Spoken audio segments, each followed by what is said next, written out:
Alhamdulillah wa kafa wa salatan wa salaman ala ibadihi alladhina istafa wa ba'du. Assalamualaikum warahmatullahi wabarakatuh.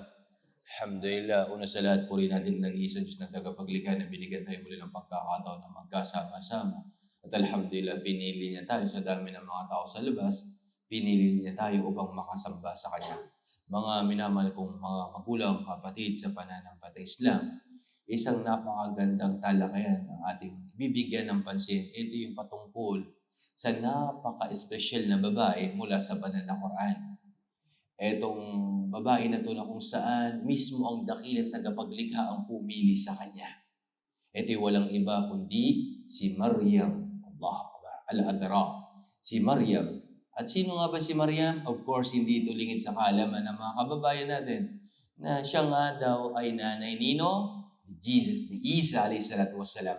Tayo bilang pagpapala sa mga kamusliman at ganoon din na para ma-educate natin ang mga kababayan natin patungkol kay Maryam sa ating pananampalatayang Islam.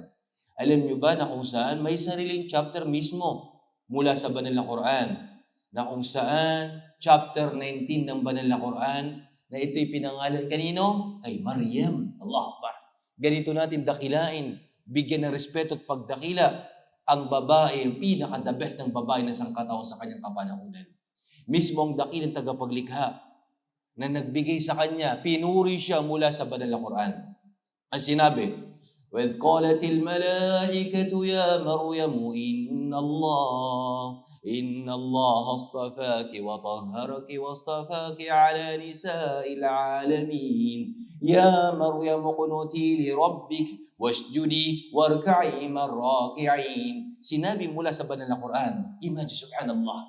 Dito nyo lang makikita sa pananampalatayang Islam kung paano bigyan ng pagrespeto ang babae ng sangkata o pinaka-special ng babae sa kanyang kapanahunan, si Maryam al-Adra, na kung saan nung sinabi ng mga malaika sa kanya, tunay na ikaw ay pinili ni Allah, o Maryam, tunay na ikay pinili ni Allah at pinili higit sa babae ng sangkatauhan. Allah Akbar. Pinaka-special na babae. Siyang pinaka-the best na babae sa kanyang kapanahunan, si Maryam al-Adra. Allah Akbar. Pinaka-espesyal. At hindi lang dito, subhanallah, na kung saan sinabi sa kanya, O Maryam, isuko mo yung sarili sa yung dakilang tagapaglikha. Isa siyang muslima, isang malinis na babae. Allahu Akbar. Isuko mo yung sarili. O Maryam, magsujud ka. Yes. At rumuko ka kasama ng mga nagruruko. Sa madali salita, ito sign ng sala, nagdadasal, nagpapatira pa, isinusuko niya ang kanyang sarili sa Panginoon, sinasamba niya. Ang Panginoon niya, walang iba kundi si Allah. Si Maryam, sinasamba siya Allah at siya mismo Allah, pinili siya higit sa babae ng sangkataon, subhanallah.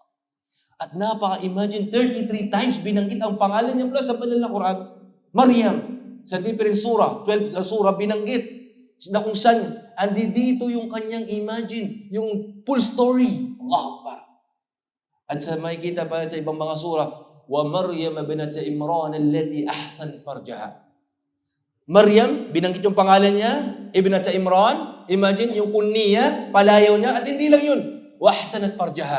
Nilinis niya ang kanyang sarili, ang kanyang dangal. Allahu Akbar. Malinis, mga kapatid. Ganito tayo sa ating pananampalataya.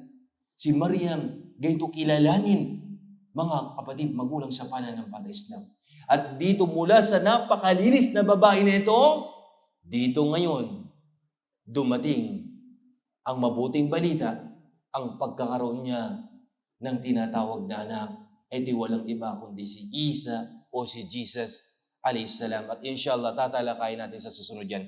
At ito bilang pagpapaalala sa mga kapatid natin, kung inyong titignan ang kababaihan, o di kayo, ang ikang imahe pa lamang ni Maria, no? Tignan natin ang mga kababayan, mga Muslima. Kaya sa ating mga kababaihan, pangalagaan ninyo ang inyong dangal, pangalagaan ang inyong mga belo, pagsusot neto, alhamdulillah, at tignan nyo imahe na ito, subhanallah, ni Maria. At dito sa ating pananampalataya lamang, makikita ang tunay na pagrespeto, paggalang sa dakilang babae na iyon sa kanyang kapanahunan. Kaya maraming salamat sa inyong mahusay na pakikinig. Hanggang dito na lamang, wa akhiru da'wana alhamdulillahi rabbil alamin. Assalamualaikum warahmatullahi wabarakatuh.